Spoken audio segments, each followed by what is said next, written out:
Ramai penerima STR fasa 3 keliru. Sebenarnya hanya satu kumpulan sahaja yang layak menerima bayaran lebih awal. Siapakah mereka? Ikuti penjelasan berikut. Apa itu penerima sedia ada dan penerima awal? Penerima sedia ada merujuk kepada kumpulan penerima yang telah menerima sumbangan tunai rahmah sejak fasa 1 dan fasa 2 dan akan turut menerima pada fasa 3. Manakala penerima awal atau penerima terawal pula merujuk kepada penerima yang menerima bayaran sama ada sebelum tarikh rasmi diumumkan atau pada hari pertama dan kedua tarikh pembayaran rasmi tersebut.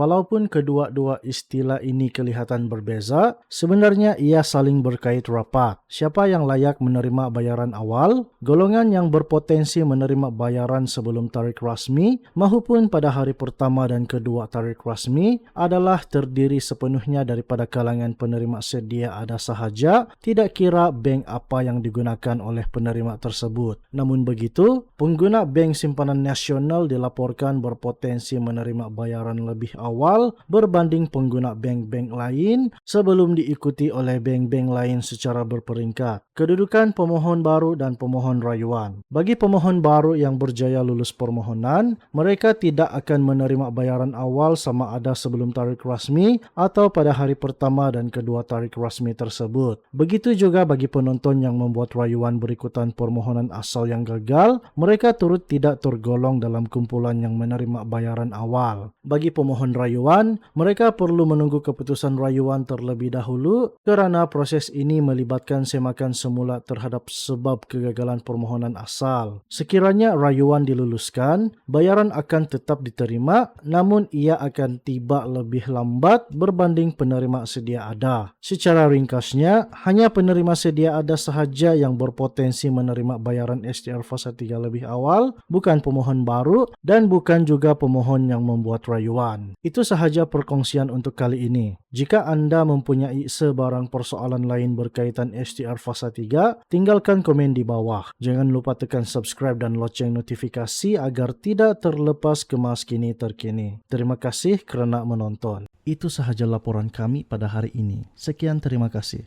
Teruskan bersama kami untuk berita terkini dan bantuan lanjut.